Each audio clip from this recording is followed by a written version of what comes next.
Hello everyone, welcome to our YouTube channel APC Academy. तो आज की क्लास में हम डिस्कस कर रहे हैं नॉन मेडिकल टैट दिसंबर 2022 का फिज़िक्स वाला पार्ट, राइट। तो ये जो पार्ट है आपका बेसिकली 2 वीडियोस में कवर होगा फुली। आज पार्ट 1 हम डिस्कस करेंगे, तो ये पार्ट्स आपने देख लेने हैं अगला पेपर देने से पहले, क्योंकि ये फुल एक्सप्लेनेशन के साथ यहाँ पे एक्सप्लेन किए जाएंगे और साथ ही आपको आने वाले एग्ज़ाम में हेल्प भी करेंगे। तो क्वेश्चन नंबर फर्स्ट से स्टार्ट करते हैं। फर्स्ट क्वेश्चन है, which of the following force is needed to pick up your school bag. तो पहला है आपके पास मैग्नेटिक फोर्स, तो ये तो बिल्कुल नहीं होगा। इलेक्ट्रोस्टैटिक फोर्स, बिल्कुल नहीं, चार्जेस के बीच में इलेक्ट्रोस्टैटिक फोर्स होती है। नेक्स्ट इज ग्रेविटेशनल फोर्स, तो ये 2 मासेस के बीच की फोर्स है, तो ये भी नहीं होगा। Last option is muscular force, तो इसका आंसर बहुत आसान है, muscular force will be the right answer. It will help you to pick up your school bag. Next करते हैं बात हम, it is question number 2, it is difficult to walk on the ice because pressure is high, pressure is low, friction is high, friction is low. तो भाई बात करते हैं ice के सरफेस की। तो बेसिकली आइस कैसी होती है, स्लिपरी सरफेस उसका होता है, यानी कि वहाँ पे स्मूथनेस होती है, स्मूथनेस या स्लिपरी सरफेस जो है वहाँ पे होता है। तो अगर सरफेस स्मूथ है तो वहाँ पे बेसिकली फ्रिक्शन क्या होने वाला है, लो। तो फ्रिक्शन लो होता है क्योंकि सरफेस है smooth, hence it is difficult to walk on ice just because of low friction. Question number 3 पे चलते हैं। क्वेश्चन नंबर 3 में आपसे पूछा था विच of the following is mismatched, यानी कि इनमें से गलत कौन सा है। तो एक साइड आपको इंस्ट्रूमेंट्स दिए हैं और दूसरी साइड आपको दिया है क्वांटिटी। बेसिकली कौन सा इंस्ट्रूमेंट किस क्वांटिटी को मेज़र करेगा। तो फर्स्ट है आपके पास लैक्टोमीटर, मिल्क को मेज़र करता है इसका रिलेशन मिल्क के साथ, बिल्कुल है। Lactometer is use to check the purity of milk, ठीक है, purity of milk is checked by lactometer, तो ये बिल्कुल सही है। फर्दर ऑप्शन बी है आपके पास, barometer is use to measure pressure, तो बिल्कुल सही, बैरोमीटर का यूज़ प्रेशर मेजरमेंट के लिए किया जाता है। नेक्स्ट है सी ऑप्शन आपके पास, थर्मोमीटर, थर्मोमीटर का यूज़ जो है वो टेम्परेचर को मेज़र करने में किया जाता है। एंड ऑप्शन डी है आपके पास, calorimeter is use to check the humidity, this is wrong. Humidity को चेक किया जाता है by an instrument known as hygrometer, ठीक है, हाइग्रोमीटर। तो हाइग्रोमीटर यहाँ होता तो ये सही था। वैसे हमसे गलत पूछा है तो गलत कौन सा ऑप्शन है, option number D, calorimeter is not use to measure humidity, it is hygrometer, ठीक है, ध्यान रखिएगा, इट इज हाइग्रोमीटर। नेक्स्ट बात करते हैं velocity of sound in vacuum की। तो वैक्यूम क्या होता है, वैक्यूम इज फ्री स्पेस, ऐसी स्पेस जहां पे इवन गैसेस भी एग्जिस्ट नहीं करती हैं, that is known as vacuum. अब गैसेस भी एग्जिस्ट नहीं करती हैं तो बेसिकली वो अंदर से क्या हुआ, बिल्कुल खाली हुआ। और आपको अच्छे से पता है साउंड को मीडियम चाहिए प्रोपेगेट करने के लिए, sound needs a medium for its propagation. तो वैक्यूम के केस में मीडियम है ही नहीं, तो साउंड ट्रैवल ही नहीं करेगी, हैंस 0 मीटर पर second is the right answer. अब यहाँ पे आपको थोड़ा सा इसको एक्सप्लेन किया हुआ है, स्पीड ऑफ साउंड किस किस चीज़ पे डिपेंड करती है। तो 3 फैक्टर्स हैं आपके पास बेसिकली, पहला है इलास्टिसिटी, फिर है डेंसिटी, फिर है टेम्परेचर।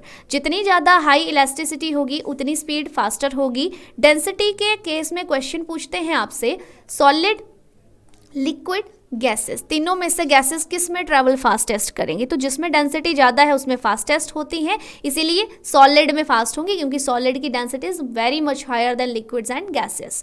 और सॉलिड में भी कई बार आपसे पर्टिकुलर पूछते हैं कि सॉलिड में ऑप्शन दिए रहेंगे कि सॉलिड की कितनी होती है। तो ये यहाँ पे एक टेबल दिया हुआ है, इसमें एल्यूमिनियम मैक्सिमम टाइम आपके पास आंसर होता है प्रेजेंट क्वेश्चन में।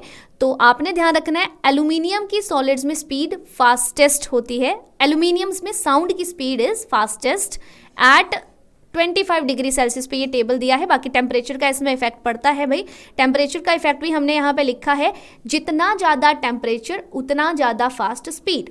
सपोज आपके पास कोई गैस ही ले लो, कोई भी गैस, गैस क्या होगी, ऐसे मॉलिक्यूल से मिलके बनी होगी। अब सपोज आपने यहाँ पे हीट करना स्टार्ट किया तो हीटिंग से ये जो मॉलिक्यूल्स होंगे they will gain kinetic energy. तो काइनेटिक एनर्जी अगर ये गेन करते हैं तो इनकी क्या होगा, स्पीड पे फर्क पड़ेगा। Now they will move faster as compare to the previous speed of their. तो यहाँ पे टेम्परेचर हाई होने की वजह से स्पीड हो गई फास्टर, मॉलिक्यूल्स फास्ट मूव करेंगे, और अगर मॉलिक्यूल्स फास्ट मूव करेंगे तो वेलोसिटी ऑफ साउंड बिल्कुल बढ़ेगी। ठीक है, तो आपने ध्यान रखना है इस बात का। डेंसिटी, टेम्परेचर कई बार पूछ लेते हैं दोनों के बीच पे ऊपर भी क्वेश्चन। तो फिलहाल ये जो क्वेश्चन था इसका आंसर क्या था आपके पास यहाँ पे 0 मीटर पर सेकेंड। वैक्यूम में क्योंकि मीडियम प्रेजेंट नहीं होता, हैंस 0 मीटर पर second is the right answer. Next आता है क्वेश्चन नंबर 5।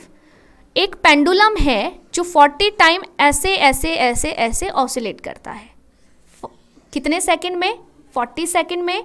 अब 40 सेकंड में आपको इसकी फ्रीक्वेंसी निकालनी है। तो भाई फ्रीक्वेंसी का क्या होता है टाइम पीरियड के साथ में relation, frequency is reciprocal of time period. तो बेसिकली आपको पहला काम करना है टाइम पीरियड के लिए, तो ये हमने एक्सप्लेन किया है, वहां से बताती हूँ। टाइम पीरियड किसके बराबर होता है, it is equal to time taken by the pendulum divided by number of oscillations. ठीक है, तो टाइम टेकन यहाँ पे 4 सेकेंड है, सॉरी ये क्वेश्चन में ही 4 सेकेंड था आपका, तो 4 सेकेंड आपका है यहाँ पे टाइम पीरियड, और 40 टाइम्स यहाँ पे नंबर ऑफ ऑसिलेशंस कितनी हो गई, 40 हो गई।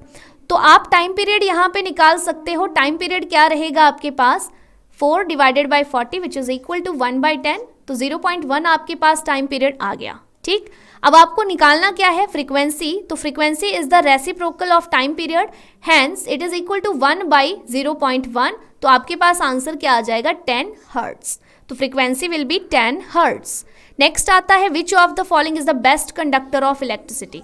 अब इलेक्ट्रिसिटी कौन कंडक्ट करेगा, जहां पे आयंस होंगे, जितने ज्यादा आयंस उतनी ज़्यादा वहाँ पे इलेक्ट्रिसिटी कंडक्ट होगी। तो आपको अच्छे से पता है जो सी वाटर है उसमें there are various many kinds of salts dissolves. ठीक है, सॉल्ट होते हैं बहुत सारे सी वाटर में। तो जब आप यहाँ पे इलेक्ट्रिसिटी पास करते हो, ये सॉल्ट जो हैं आपको बहुत सारे आयंस देंगे, और जब आयंस बन गए तो आयंस की मूवमेंट की वजह से वहाँ पे इलेक्ट्रिसिटी होगी। तो हेंस सी वाटर जो है बेस्ट कंडक्टर होता है इलेक्ट्रिसिटी का। ये देखिए यहाँ पे नीचे नीचे यहाँ बहुत सॉल्ट्स होते हैं। ठीक है, वही एक्सप्लेनेशन है फिर से। बाकी साइड में आपको टेबल दिया है, डिस्टिल्ड वाटर में कितने कर सॉल्ट होते हैं, मेल्टेड स्नो में कितने होते हैं, टैप वाटर में कितने होते हैं। यहाँ पे देखिए सी वाटर में मैक्सिमम है ये 55,000 ऑलमोस्ट आयंस की बात हो रही है ये। ठीक है, तो आपके पास sea water is the right answer. Next बात करते हैं image formed by plane mirror.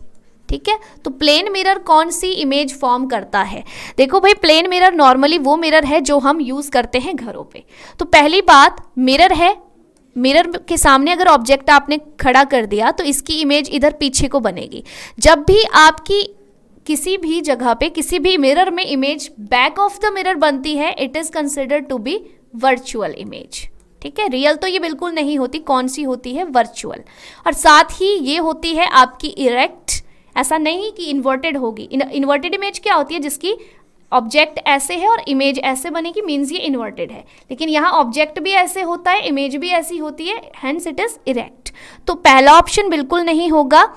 और यहाँ पे साइज की बात हम करें तो बेसिकली यहाँ पे लिखा है size is less than the size of object, तो ये बिल्कुल गलत है। प्लेन मिरर में जितने साइज का ऑब्जेक्ट होता है इमेज उतने ही साइज की बनती है। तो ऑप्शन सी भी गलत है, डी ऑप्शन बिल्कुल गलत है। यहाँ पे कॉन्सेप्ट लगेगा आपका लैटरली इन्वर्टेड इमेज होती है। लैटरली इन्वर्जन मीन्स जैसे ये आपके पास मिरर है, यहाँ पे आपने पर्सन खड़ा किया, सपोज इसने अपना लेफ्ट हैंड ऊपर उठाया, तो इस इमेज में आपको ऐसे लगेगा जैसे कि इसने अपना राइट हैंड ऊपर उठाया। ठीक है, अगली इमेज में यहाँ पे बताया हुआ है। लेटरल इन्वर्जन मीन्स ऐसे आपका दिखेगा, ये वाली चीज़ इधर को दिखेगी, ये वाली चीज़ इधर को दिखेगी, है ना, बेसिकली दिस वन।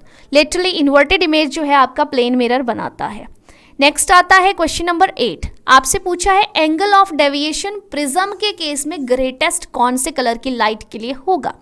तो बेसिकली आपने यहाँ पे डिस्पर्सन ऑफ लाइट वाला फिनोमिना पढ़ा है। ये देखिए यहाँ पे हमने स्पेक्ट्रम बनाया हुआ है डिस्पर्सन ऑफ लाइट के लिए। तो वाइट लाइट गई आपकी प्रिज्म में से और यहाँ पे आपके पास ये जो है this is known as angle of deviation del. तो लीस्ट डेविएशन है किस लाइट के लिए? रेड के लिए। मैक्सिमम किसके लिए है? वॉयलेट के लिए है। तो आपको यहाँ पे ध्यान रखना है विबग्योर।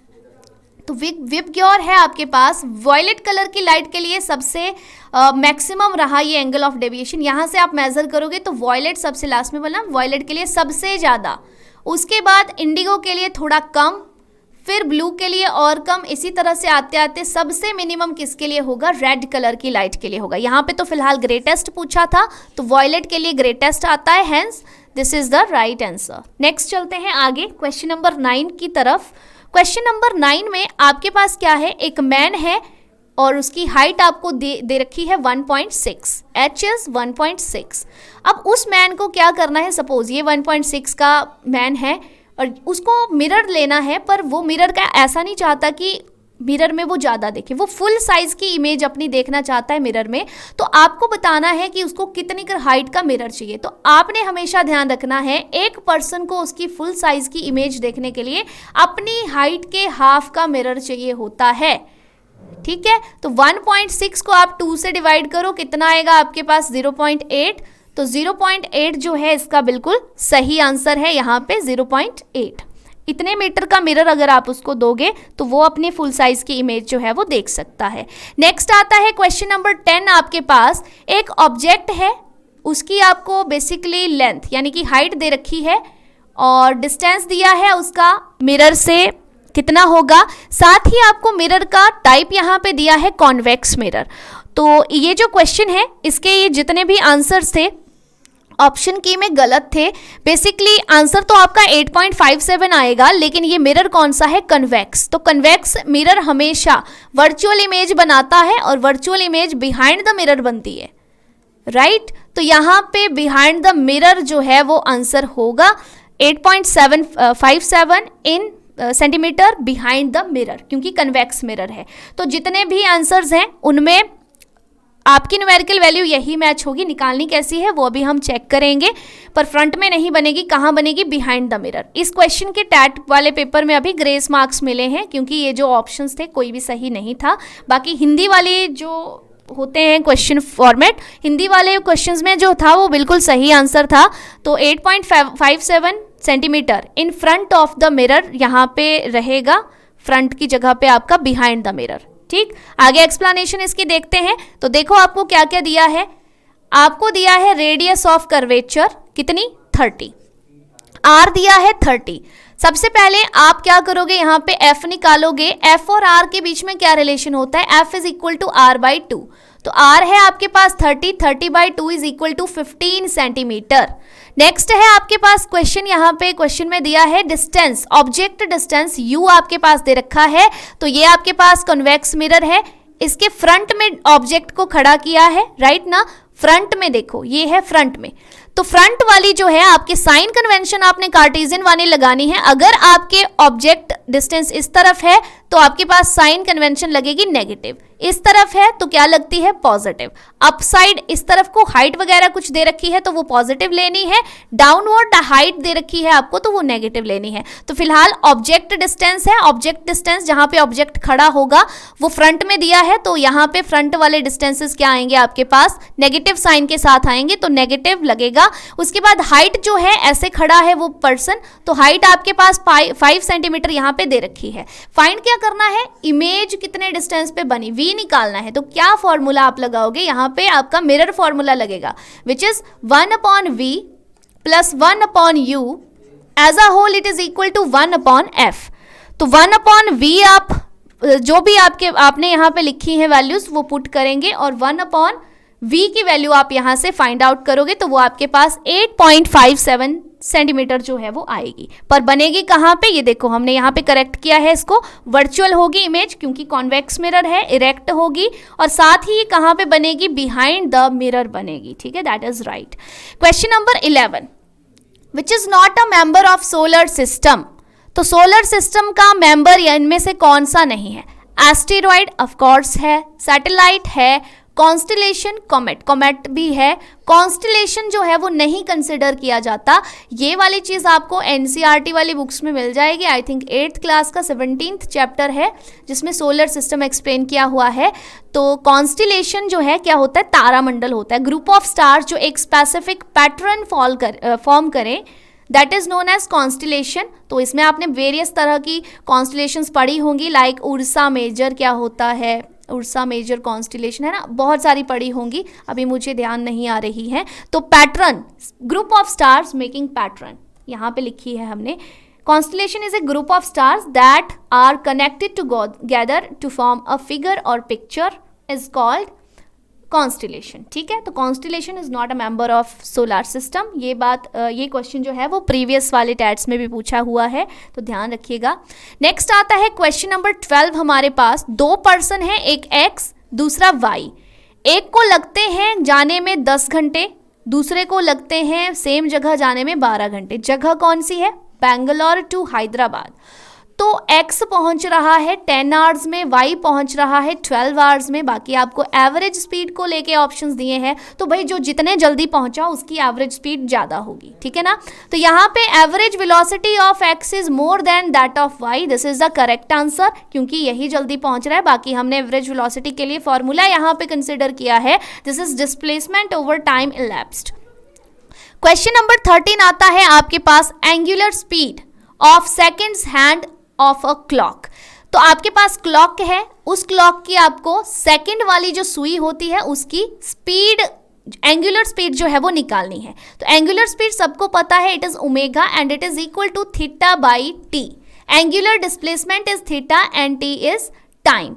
तो भाई कितना आएगा थीटा इसमें, ये सुई सपोज यहाँ से चलती है, तो यहाँ से चलते हुए यहीं पे जब दोबारा से पहुंच जाएगी कितना एंगल बनाएगी, 2 पाई रेडियन का। तो यहाँ पे ये हो गया आपके पास 2 पाई, और यहाँ से यहाँ पे वापस एक चक्कर पूरा करने में इसको लग जाएंगे 60 सेकेंड्स। तो डिवाइडेड बाय 60 सेकेंड्स, तो ये आएगा 1 पाई बाई 30 रेडियन पर सेकेंड। तो option D is the right answer. बाकी यहाँ पे इसकी डिटेल्ड एक्सप्लेनेशन लिखी हुई है। ओमेगा आपको निकालना है, ओमेगा का फॉर्मूला है, वैल्यूज पुट करेंगे। यहाँ ध्यान क्या रखना है, यहाँ पे जो आपकी सुई है सेकेंड हैंड वाली, वो एक राउंड कंप्लीट करने के लिए 2 पाई रेडियन घूमती है। ठीक, क्वेश्चन नंबर 14 है नेक्स्ट आपके पास। आपसे पूछा है इम्पल्स के यूनिट किसकी तरह होंगे। तो पावर की तरह तो बिल्कुल नहीं होंगे, एनर्जी जैसे नहीं होंगे, वेलोसिटी जैसे नहीं होंगे, क्योंकि इम्पल्स क्या होती है आपके पास, फोर्स इनटू टाइम। और आपने जहाँ पे इम्पल्स आप पढ़ते हो वहीं पे आपने एक थ्योरम पढ़ी होगी, इम्पल्स और क्या बोलते हैं इसको, momentum, change in momentum. Impulse momentum theorem के नाम से थ्योरम है बेसिकली, इम्पल्स मोमेंटम थ्योरम। तो अकॉर्डिंग टू दैट ये आपके पास जो मैंने फॉर्मूला लिखा ये बनता है, P is equal to, P नहीं यहाँ पे J लिखना, J से हम इम्पल्स को डिनोट करते हैं। J is equal to force into time and it is equal to rate of change of momentum also. तो जो मोमेंटम के यूनिट होंगे वही इसके यूनिट आएंगे। ठीक है, तो linear momentum here consider to be the right answer.